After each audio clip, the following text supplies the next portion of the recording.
Good afternoon. This is Hal Willis. I'm at the Country Radio Seminar for American Music Channel interviewing Haley Mae Campbell.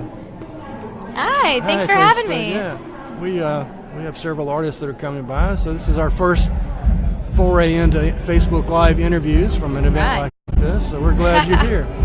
Tell us a little bit about yourself. You're not from Nashville, I saw that. No, I'm not. I'm originally from Charleston, South Carolina, so I moved up here a few months ago, and I'm just loving life. It's great. It's great here. And you were born in New York? I was, yes. My family is originally from New York, Long Island.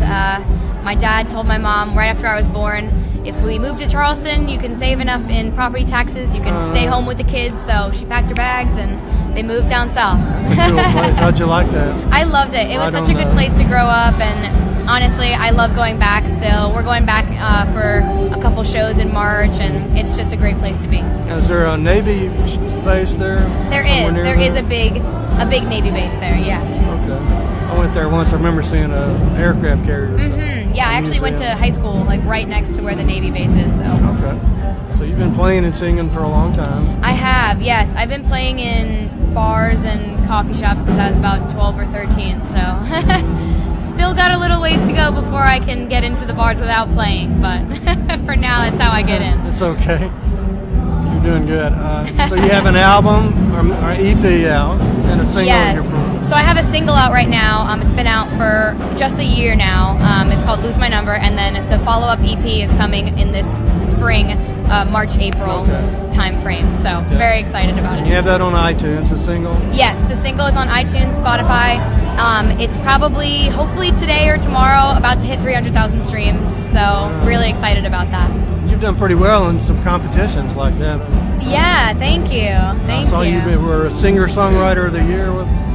Yes, I was. Last year there was there's this Carolina Independent Tone Awards for North and South Carolina, and I was honored to win Country Artist of the Year last year. So yeah, it's a big deal. It was great. It was an honor. Yes. And your singles have been on some of the charts.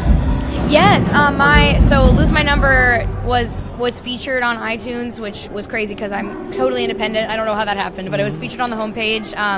It was 43, I think, debut on the singer-songwriter chart, which is awesome, and it peaked at 5 on the pre-order chart. So it was a crazy experience. Have you sold through Amazon or Google Play or those things? Yeah, my music's available everywhere, so it's on all Google, Amazon, iTunes, Spotify, all those good things.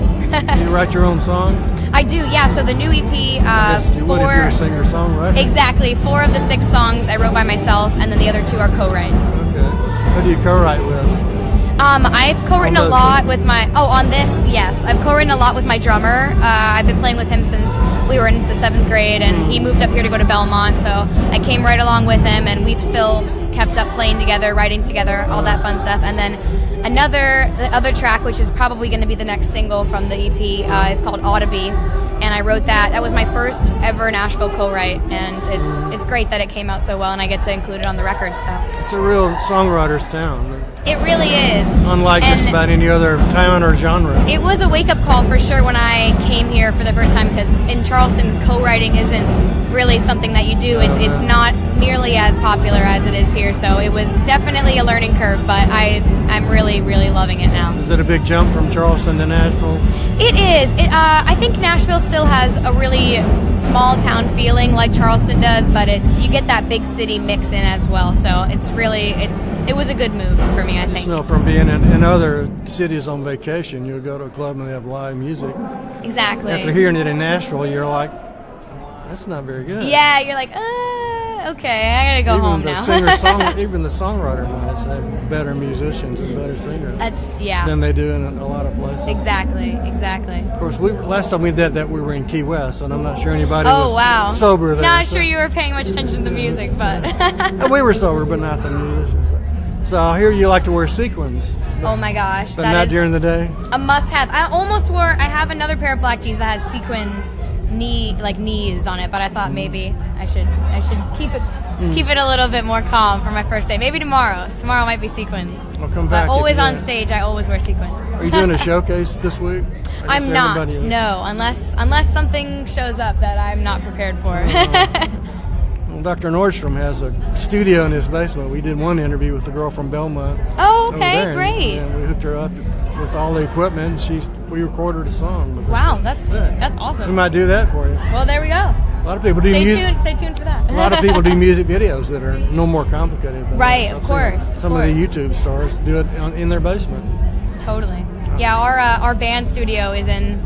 All my bandmates live together in this house that's probably should be condemned, but they're living there. So we have a basement, and that's where we do all of our practicing and rehearsing, and we record demos and all that fun stuff down there. So it's weird to have a basement. I'm not from a place where basements exist. That's a big deal, yeah. You have too much water over there, I guess. We can't even have a pool. It's too shallow. So. Are you performing around town? I am. Yeah. I'm playing a lot at the Row.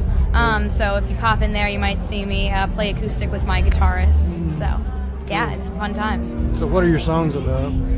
Oh, teenage heartbreak and all that good stuff. Lost love. No, less trucks and though. I think dreams. so. You might be happy to know there's less trucks in my songs than maybe the average country song.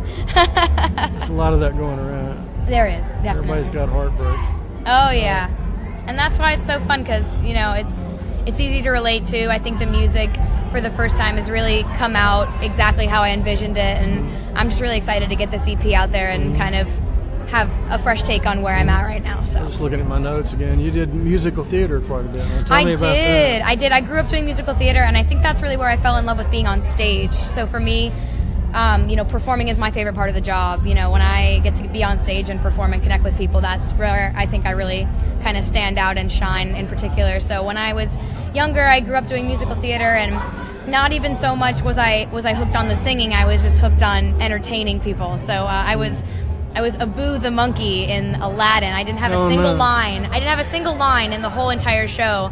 I had one tap dance solo, and I got a standing ovation for that. So that was kind of the moment where I was like, this is awesome. This is really fun. I would like to be on stage more often. So from there, it kind of spiraled, and I got a guitar when I was 13, started writing songs, and here I am. So what other plays were you in?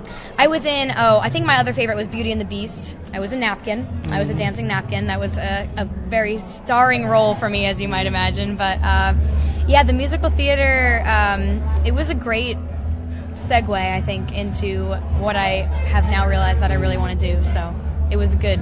It was a good learning curve. Have you seen Phantom of the Opera? I have. I'm obsessed with Broadway. My family from New York, we go at least once a year, and I've seen Phantom of the Opera, Wicked, Mary Poppins, Lion King, Aladdin. I got to see Aladdin. That was like a full circle moment for me. It was the original Aladdin, so there was no Abu the Monkey. It was Aladdin's three friends, but still incredible if you haven't seen it. I saw Phantom of the Opera in a little opera house in Manchester, England. Wow. When my son was traveling playing soccer. Yeah, and then I saw it in New York City. Incredible. Oh, yeah, that's awesome. It's obviously one of the greats, I'm looking at my notes to make sure I don't. Yeah, of course. I think you're killing it. Oh, you've done open for a lot of people. Yes. Tell me about that. Who is your favorite? I think my favorite as far as the show perspective had to be a festival that's actually about an hour from Charleston on Wadmalaw Island. It's actually where they grow a lot of tea for like Lipton and that kind of thing. It's a big tea plantation, but they put on this festival. It's called First Flush Festival. It's like the first flush of tea, basically. And I got to open for... The first year I did it, I was on the second stage, and the headliner was the Avett Brothers, so that was incredible. Got to watch the show and be a part of that. And then the next year, we moved up to the main stage. We got to open the whole festival and open up for Sheryl Crow. So as far as the show itself, that was one of the most memorable experiences I've ever had. How'd you get that good? In Charleston, my dad did a lot of work with a pretty famous venue, or maybe one of the only venues we have there, called the Music Farm. And I've done a lot of memorable shows there. We just played there with my friend Mitchell Lee, who was on The Voice this season. And it was a sold-out show. It was awesome. But my dad does a lot of work with them, and I was always just around the Music Farm and around those people, and I would be like, hey, I play country music. I play music. Can I open for, it was just so annoying about it. I think they finally got fed up, and they were like, fine, throw her on the stage, see what she can do. And I definitely took the opportunity and ran with it. So do you travel with these bands, or just play when they come to your house? No, I have not. So I would say that's probably one of my next biggest ambitions and dreams is to be an opener, maybe on a leg of a tour or like on a full tour. It's more just kind of one-offs at this point, when they come through my town or, find a connection somehow. But yeah, I've gotten to open for, I think Dan and Shay is one of my other favorites just because they're one of my favorite artists right now, and their new single is absolutely incredible, Tequila, and getting to open for them before they were really successful and kind of broke out like right after the show was maybe 3 or 4 years ago, I think, when I got to open for them. So just getting to see some artists, even Brothers Osborne, I just saw them walk through the lobby.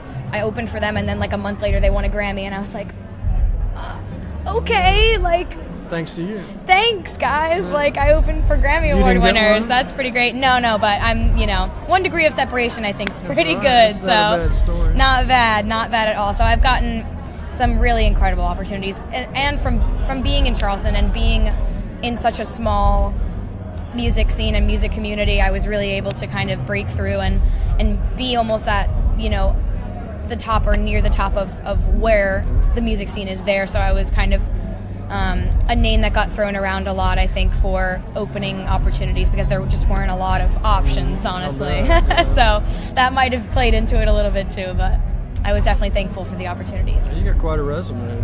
Thank you. Still working on it. I guess your parents wouldn't appreciate you going out on the road for an extended tour right now. Oh, they would love it, honestly. They're contrary to maybe the stereotype, they are really supportive. They've always wanted me to just follow my dream, and they're definitely one of the huge reasons that I was able to move here to Nashville, and they support me, and they just want the best. So they're happy that I'm here right now experiencing CRS, and happy that I'm here with you guys. What's your most unusual experience opening for acts like that? I won't ask you who was your least favorite. Oh, no, I don't really think I have a least favorite, or maybe I'm not thinking very much about it, but I think probably there was one in particular where the artist showed up like 3 hours late to the show, and we didn't get to sound check, and we had a 7-piece band, and it was basically, the worst show we've ever played, honestly. We had no monitors. We were just kind of flying by the seat of our pants, and I'm pretty sure the only thing the audience heard was drums and vocals. So did you have to go on? Yep, we went on for 3 hours. Oh, we waited for 3 hours. Oh, okay. And then they threw us up there, and we just went for it. What can you do? What else can you do? Nobody was happy about that. No, we were so mad, and it was like 104 degrees or something. Everybody was. It was pretty miserable, but that's Charleston in the summer for you. What else do you want to tell us? I know you need to. I don't know. I wish we could. When's my next show? It's a good question. I gotta pull out my. I don't know off the top of my head. We have some notes here, but I have. Yes, I'm playing Friday night. Friday night at the Row at 10 p.m. is an acoustic set. So if you are in Nashville and want to come out to the Row, it is. I'm pretty sure it's all ages. They let me in. So, or if you are, I think if you carry a guitar in anywhere with you, they'll just let you in at this point. So, the Row, 10 p.m. Friday night. If you're in Nashville, and hopefully coming to a city near you sometime soon. And you're an animal lover. Yes, I am. It's so funny. My dad is not an animal lover, so we grew up with kind of not the stereotypical pets. I had a goldfish for 3 years, a goldfish that lived for 3 years, which is pretty impressive. We had guinea pigs because my dad wouldn't let us get a dog, but I love animals. I've always just been such a huge advocate, and I worked with the Charleston Animal Society on a lot of projects, and including their biggest fundraiser is their annual chili cook-off. So my band performed this year.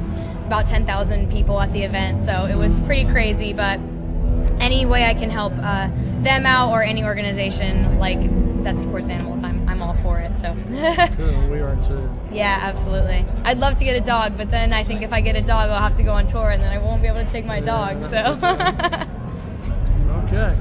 Well, thanks for coming by. Thank you so much. May Campbell. Thanks, guys, for watching. iTunes, and we have you on our site. So, absolutely. Right, thanks a lot. Yeah, thanks so much, guys.